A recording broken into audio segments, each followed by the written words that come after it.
없었거든요. 게시판에 뭐 배침몰 했대요. 근데 뭐 애들이 네이트판에 글 올리고 뭐 배침몰 한다 크크크 이렇게 올렸대. 그래서 큰 사고는 아닌가 보다 그랬거든요. 거기다가 바로 전원 구조 이렇게 바로 나왔으니까 그렇군요. 배가 자빠졌는데 사람들이 다 구조됐구나. 그렇죠. 그래서 나도 이제 그것까지 보고 욕 좀 먹겠네 그러고 말하던 말 다행히 별일은 아니겠구나 이랬는데 이게 뭐 갑자기 시간에 따라서 막 달라지. 역사책에 써요. 그러니까 이 교과서에 써요 이제. 삼풍 성수대교 이후로. 그거 대구 교과서에 지하철. 상품 성수대 대유지하철 다 나올 걸 교과서에? 네, 나와요. 그러니까 그런 급 어떤 국가 그 클래스 제한. 근데 보면 삼풍도 어쨌든 사고가 났고 대구도 사고가 났고 네. 그 상황에서는 할 수 있는 거를 막 뭔가 했는데 여기는 할 수 있는 거를 다 지나보내가지고 어떻게 보면 시간이 그렇게 흘렀는데 그런 사고를 우리가 경험을 하고 아무것도 안 한. 이번에 안 한 게 아무것도 안 하진 않았지. 있어 대기해라고 해놓고 대기해. 빠져나갔으니까. 그게 좀 이게 무조건 앞뒤 안 가리고 대기하라는 명령을 그러니까 안내를 하는 이 관행도 좀 문제가 되는 게요. 어떻게 해서든 무조건 일단 많은 수의 사람이 있으면 안심시키. 물론 그것도 맞긴 맞아요. 혼란이 있으면은 그 2차 피해가 더 큰 건 맞는데 빨리 나오세요라고 말해야 될 상황이 또 있을 수 있거든요. 근데 사실은 앞뒤 안 지우고 무조건 일단 기다리세요라고 안내를 할 그렇게 해놓고 거기서 또 나오고 있는 게 거기에 선원 중에 한 명은 구조가 됐는데 핸드폰을 놔두고 온 거야. 그래서 핸드폰을 가지고 들어가 다시 들어가요? 들어가서 핸드폰만 갖고 나. 거기에 객실에 승객들이 그렇게 많이 있는데 핸드폰만 가지고 도로 나와가지고 회사하고 전화만 해. 그래서 왜 그랬냐고 하니까 회사에서 전화 올 것 같아가지고 다시 갔다 들어갔다. 가서 핸드폰을 가지고 나와. 그리고 잡히는데 얘는 막 구조를 하고 있는데 얘는 핸드폰만 하고 있어. 그러니까 회사한테 욕먹을 거는 무섭고 거기에 승객들이 죽어가는 생각도 못하는 거야 얘가. 그러니까 그 세월호의 어떤 선원 및 승무원들의 기본 마인드가 그 승무원 마인드가 아니었다는 거죠. 그렇지. 제대로 된 어떤 뱃사람의 자존심이라든지 시맨십이라고 하거든요. 예, 그런 거가 아예 없었고 이게 그리고 이렇게 여기 이제 막 해경도 왔고 하니까 이 사람들이 죽을 거다라고 생각도 못한 거야. 이게 얼마나 위급하고 다급한 상황인지도 모르고 그런 거조차를 아예. 근데 선장은 되게 베테랑이었는데 어쨌든 퇴임하고 나서 뭐 이런 그러니까 뭐 3등 항해사의 조작 미숙이 첫 번째 이유였다 뭐 이렇게 얘기를 하기도 하고 조타수라 그러나? 모르지. 이 사람도 몰라요. 그래서 이거를 네, 이것도 뭐 조타수라고 하죠. 여기저기 나오는데 각도를 살살 꺾어야 되는데 이렇게 그냥 확 꺾은 거야.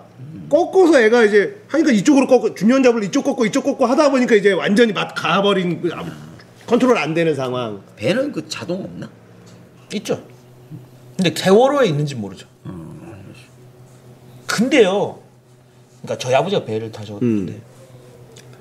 그러니까 저는 제가 배를 타는 사람 아니라서 잘은 모르지만 그거 이런다고 배 안 넘어갑니다. 제가 알기로는. 왜냐면 우리 아빠가 나를 시켜본 적이 있는데 그거 한다고 배가 안 넘어가고 만약에 넘어간다면 그 배가 세팅에 문제가 있는 거고요. 만일에 그런 배면은 초짜를 안 시키겠죠. 애초에 그러니까 자동차 핸들이랑 똑같아요. 이렇게 한다고 차가 이렇게 되지 않는데 차가 뒤집어지진 않잖아요. 차 뒤집으려면은 작정하고 이빨이 밟다가 빡 꺾어야 겨우 전복되잖아요. 배도 똑같거든요. 배랑 차랑 뭐 차이 없어요. 근데 어쨌든 이게 평형수도 워낙에 4분의 1밖에 없었고 그리고 짐도 많이 실었고 근데 제대로 안 실려 있고 그냥 틀었는데 짐이 우르르 몰리는 순간 기우뚱한 거지. 제대로 이제 평형수가 꽉 차 있었으면 그 정도에 안 흔들리게 돼 있는데 그쵸. 이게 그게 없으니까는 기우뚱하면서 왜 이래 이쪽으로 틀어야 되겠는데 이러면서 막 이렇게 된 거 아닌가 이런 얘기들도 나오고 그러니까 여러 가지가 복합적으로 최악의 상황에서 거기에 조작이 미숙한 사람이 또 운전을 하고 있어. 운전대를 잡고 있었다라는 거. 모든 문제점이 다 터진 거네 이번에. 그러니까 그랜드 크로스죠. 모든 게 한 지점에서 딱 만나버린 거죠. 그래서 확실하게 나온 게 과적을 숨기기 위해서 평형수를 다 뺐다. 4분의 1만 채워넣은 거다. 그러니까 이게 짐을 실으면 그러니까 배 보니까 이런 게 있더라고. 눈금이 이렇게 있어. 어느 눈금 이하로 가라앉으면 과적이 되는 거야. 네네. 무게 때문에. 그러니까 물을 빼. 중심을 잡기 위해서 배 밑에다가 물을 채워 넣게 돼 있는데 이 물을 빼면서 물 무게만큼 다시 올라가는 거야. 그러니까 짐을 더 실어가지고 눌러서 마치 적정 그 짐을 실은 것처럼 요렇게 딱 맞춘 거야. 꼼수를 쓴 거네, 그러니까. 그러니까 어떻게 보면 과적인지 아닌지를 전수조사를 다 제대로 못하니까 그 눈금 보고 너무 많이 가라앉았으면 이거 딱 과적 티가 나니까 그런 식으로 그런 식으로 계속 짐을 더 많이 실었다. 그렇게 해서 짐을 엄청 많이 실은 거지. 그리고 승객도 엄청 많이. 한 번에 할 때 많이 가야지 돈을 많이 버니까. 그게 원래 뭐 200명대 정도가 정원인데 600명 뭐 이렇게 태우고.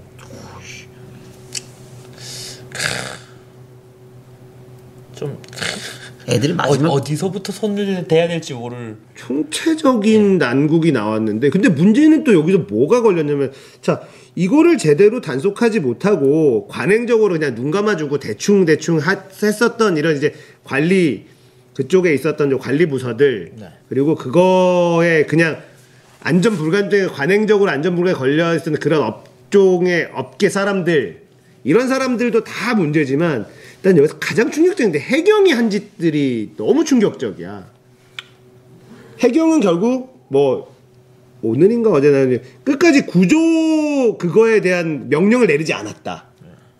아직까지도 명령을 내리지 않고 있다. 뭐 이런 거 그리고 언딘과의 관계 이런 거 보면서 해경이 도대체 우리나라 경찰이 이렇게 무능하고 아무런 권한도 없어서 그런가. 부패한 조직인가?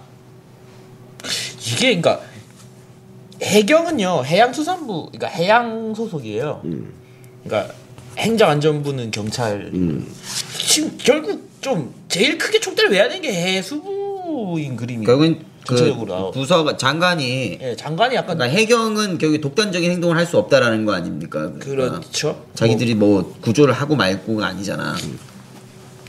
그러니까 좀 총대를 해수부가 외야 되는 사이즈가 좀 여러모로 까면 깔수록 그렇게 약간 그림이 나오긴 해요. 총대를 매야 된다는 표현보다 이거는 완전히 대수술을 해야 되는 상황인데 이거는 사실은 위에서부터 조직을 다 날려야 돼요. 야, 이거 완전 싹 갈아 엎어야 되는데. 이거는 갈아 엎지 않으면은 그놈이 결국 또 삐죽삐죽 기어져 친일파 숙청 못해가지고 계속 이거를 우리가 경험을 하듯이 이거를 완벽하게 갈아 엎지 않으면 또 그놈이 또 삐죽삐죽 또 바퀴벌레 새끼들 마냥 기어 살아남아가지고 또 그놈들이 또 해먹고 이렇게 된단 말이야.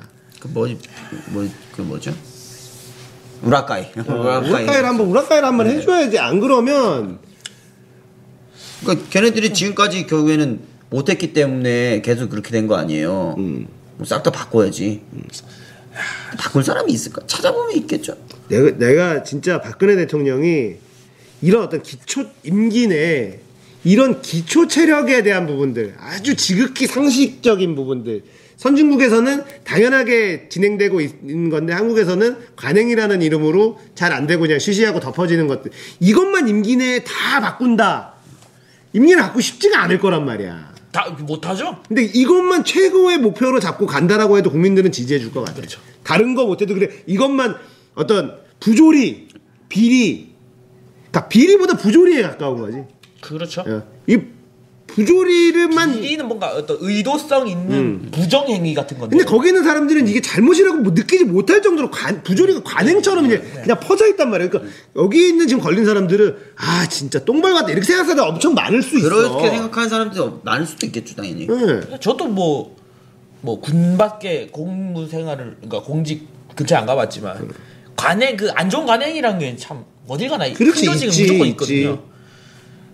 그게 근데 웃긴 게 전임자도 그렇게 해왔고 내가 원래 이렇게 하는 거야라고 인식을 받았는데 그렇지. 내가 이거를 유난을 떨자니 좀 그래요. 그러니까 생각해보니까 이건 이상하긴 한데 지금까지 이렇게 해왔으니까 나도 그렇게 하면 별 문제는 없겠다 이렇게 하는 거지. 내가 유난을 떨면 내 선에서 끝나주면 다행인데 내 옆이나 위가 귀찮아질 수가 있는 거면 내가 진짜 왜 그런 짓 하냐고 말을 그렇게 그런 거가 있어. 그런 게 있어서 그게 좀 하긴 근데 박근혜 대통령이란 게 그런 자리인 게 딱 하는 행정부 FM 우리 대한민국 행정부 제1원칙 FM 딱 하고 지금부터 관행 다 때려치고 원리 원칙대로 안 하는 거 적발되면 다 조진다.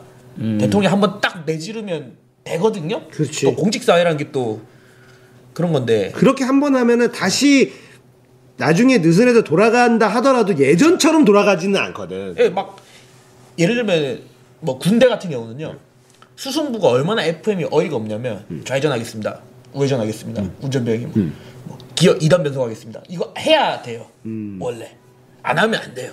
규정이에요. 근데 그거를 실제 운전하는데 누가 하겠냐 싶은데 군대든 해요. 시키니까. 예, 근데 그게 그래서 규정을 다 지키면요 사고가 날 수가 없어요. 그렇지. 나고 싶어도 날 수가 없게 FM을 그렇게 짜놨거든요. 예, 야, 군대에서 하는 말이 이제 시키면 하면 되잖아.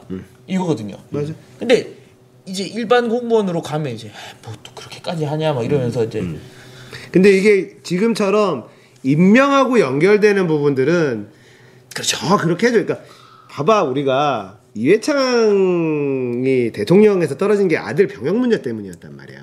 그게 사실이냐 아니냐 뭐 이거를 놓고도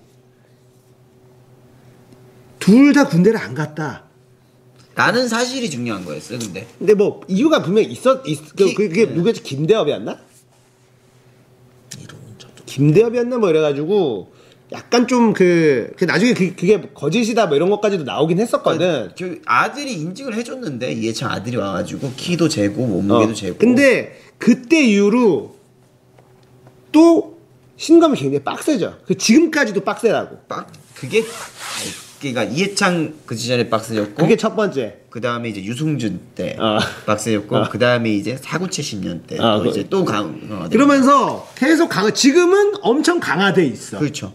많이 강화돼 있어요. 그러니까 이런 걸 보면 그런 관행이라는 것도 한 번 제대로 딱 잡으면 어떤 계기를 통해서 한 번 잡으면 또 그거 이하로 또 떨어지지 않는 게 공무원들의 어떤 문화일 수도 있다고. 그러니까 그 오야가 관심 가진 파트는 되게 열심히 합니다. 그래서 오야가 이쪽에 관심을 가져주기만 하면 끝나요. 그거를 근데 그네 누나가 할 것이냐 하는 거죠. 자꾸 이제 행정부를 객체화하니까 너네 그러니까 나도 그게 굉장히 불만이에요. 그러니까 그렇지. 이 사건을 바라보는 데 있어가지고 이거는 박근혜 때문이다 이렇게는 당연히 말을 할 수 없지. 당연히 이 사람이 뭐 문제가 뭐 있었기는 있었겠지만 MB 탓도 있었겠지. 근데 어쨌든 이거를 수습하고 해결해 가는 건 박근혜 정부가 해야 되거든. 그렇죠. 지금 현재 정부가 이거 어떻게 해야 될지 빨리 수습하고 나중에 보상 문제도 당연히 있을 거고 재발하지 않기 위해서 어떻게 해야 되는지.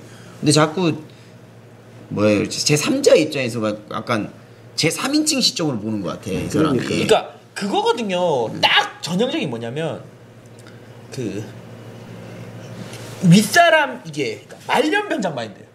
내가 이런 것까지 신경 써야 돼. 하여튼 근데 나한테 말 들어오게 하지 마. 요 스탠스거든요. 그러니까 밑에 애들은 어떻게 해서든 저그선에서 뭘 다 덮으려고만 해요. 왜냐면 이거를 수술을 하려면 까고 짜야 되는데 이러면 위에 튀거든. 일단만 덮으려 하죠. 그러다 보니 이게 크게 터지는 거예요. 그냥 이게 사실 대통령제에서 네. 자 이거를 제대로 수습을 못했기 때문에 대통령이 물러나야 된다. 이거는 사실은 말이 안 돼. 오바라고 봅니다. 근데 결국 대통령이 지금 취하고 있는 태도는 굉장히 국민들의 원성을 사고 있는 거란 말이에요. 그렇죠. 그러니까 이거를 제대로 조사해서 책임자를 엄벌하겠습니다가 아니라 그거는 당연히 책임자를 엄벌하는 건데 그래도 사람들 앞에 말은 내 책임이다. 내가 책임지고 최선을 다해서 정부가 책임지고 최선을 다해서 이 문제를 해결하도록 노력하겠다. 이렇게 한 다음에 문제 있는 애들 뭐가지 난리든 뭐하든 그거는 뒤에서 하면 되는 일인데 마치 국민들한테 내가 분명히 지시를 다 이렇게 했는데 제대로 되지 않았다. 그래서 얘네들을 다 책임을 묻겠다. 이런 제스처를 취하니까 우리가 저 사람을 믿고 과연 국민이 저 사람을 대통령으로 믿고 쫓아가도 되느냐 피하려고 하는 느낌을 받으니까 이제 그런 불만이 생기는 거. 그런 태도는 리더로서는 바람직하지 않은 태도다라고 하는 거지. 사실 되게 간단한 문제거든요. 그러니까 박근혜 대통령이 해야 하는 말은 되게 이번에 또 웃겼는 게 뭐냐면은 사과문을 발표하겠다. 근데 3일 후에 하겠다. 이게 무슨 시츄에이션입니까? 당연히 자기가 사과문을 발표하겠으면은 그날 당장에 기자회견을 열어가지고 아침에 하는 게 원래대로의 지금까지 있었던 일이에요. 근데 이틀인가 3일 후에 하겠다라고 해요. 그럼 사람들이 3일 동안 이제 보면서 무슨 말 하겠네라고 생각을 할 거 아니에요. 근데 또 똑같이 얘기해요. 이게 나는 이거 한 번도 본 적이 없거든요.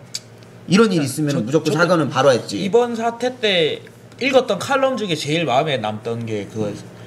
이제 이번 사건으로 대한민국이 비정상인 부분들이 속속들이 드러났는데 그 와중에 박근혜 대통령은 가장 먼저 침몰하는 배에서 탈출했다. 약간 그게 그렇지. 예. 그렇게 예. 그런 느낌을 받을 수 있게 말을 했지. 예, 말과 행동과 그 모든 게 같이 침몰하면서 사람들을 살려내려고 한 게 아니라 자기가 제일 먼저 몸을 빼서 잘못한 놈 누구야라고 이제 일종의 책임자에서 심판자로 나오면서 이제 전 총리를 그거죠. 이렇게 반에서 싸움이 나서 피가 터지고 지금 난리가 났는데 담임쌤의 입장이 돼버린 거죠. 너 잘못했어. 이렇게. 그러니까 저게 좀 함께 하고 있다는 느낌을 전혀 못 받게 했죠. 그러니까 이 사람이 우리의 리더가 아니라 학생님 선생님? 뭐 확실한 건 그렇게 신뢰는 안 간다는 거. 이번 뭐 세월호 걸 통해 가지고. 그러니까 그 이를테면 이번 배 선장이 그 말을 제일 먼저 탈출한 다음에 이번 뭐 조타수를 비롯한 책임자들을 저희가 징계 조치하겠습니다. 이 말하고 있는 느낌이거든요. 그러니까 살인자와 거기다가 이제 네. 살인 행위를 한 거다 선장은 이런 얘기를 했단 말이야. 이거는 어떻게 보면 또 삼권 분립에 또 위배되는 말을 한 거야. 그렇죠. 대통령이 그렇게 얘기를 해버리면 아직 재판을 받지 않은 사람인데 네. 사법부에서 저 사람에 대해서 제대로 된 냉정한 처벌을 할 수 있겠느냐? 옛날 박통 때였으면 검찰 무조건 사형구형이죠. 그러니까 이게 그렇게 한마디 했으니까. 무조건 이건 살인죄로 넣어야죠. 해외 선진국에서 보는 시각에서는 대통령이 저런 말을 하는 게 말이 돼? 이런 뉘앙스란 말. 그 사람이 선장이 잘못한 거 당연히 있고 근데 그거를 대통령이 언론에다 대고 저렇게 얘기를 해버리면 그러면 저 사람은 사법당국에서는 저 사람을 어느 기준으로 처벌할 거냐는 대통령 저 워딩에 맞출 수밖에 없다라는 거지. 그렇죠. 그러면은 이게 삼권 분립에 위배되는 거를 대통령이 해버린 거나 마찬가지다. 본인이 할 일이 아니었죠. 그렇지. 자기가 해야 되는 말은 죄송합니다. 이건 최선을 다해서 수습을 하고 다시는 재발하지 않도록 노력하겠습니다. 이 말을 원했는데 그렇지. 그냥 그렇게만 하면 끝나. 그 다음에 박근혜가 한 얘기를 그 다음부터는 행동으로 다 해주면 되는 거야. 그다음 굳이 따지자면 책임지고 우리 해운을 안전하고 빠르게 만들겠으니 국민 여러분들은 믿고 여전히 해운 이용해 주시기 바랍니다. 이 정도 멘트를 쳐줘야 되는 거죠. 그렇지. 그냥 네. 정말 그렇다고 해서 지금도 이번 일이 박근혜 대통령 때문이다 라고 얘기하기는 그건 아니란 말이야. 박근혜 대통령 때문은 아닌데 정부의 어떤 이 안에 있었던 해경서부터 어쨌든 그 전체적으로 문제가 있었던 거에 수장이 대통령일 수밖에 없으니까 그렇죠. 대통령이 그렇게 그냥 진심으로 이거는 정부의 책임이다. 이번에 정부의 대처가 미흡한 것도 인정하고 이거에 대해서 시스템을 다시 다 재정비하고 정부가 책임지고 모든 힘을 여기다 재정비에다 쏟겠습니다. 라고 했으면 그래 기다려 볼게.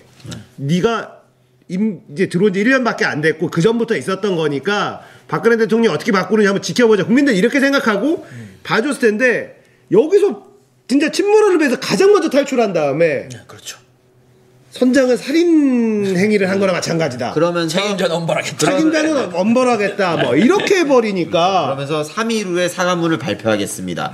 3일 후에 사과문 발표하는 게 저도 어릴 때 부모님을 잃어봐서 아는데 가족을 잃어봐서 아는데 뭐 이딴 소리를 하고 있으니까요. 그렇지. 전혀 공감이 가지 않는 얘기를 하고 있잖아요. 또 좀 오늘은 또 원순이 형을 좀 빨자면 지하철 사고 났지 않습니까?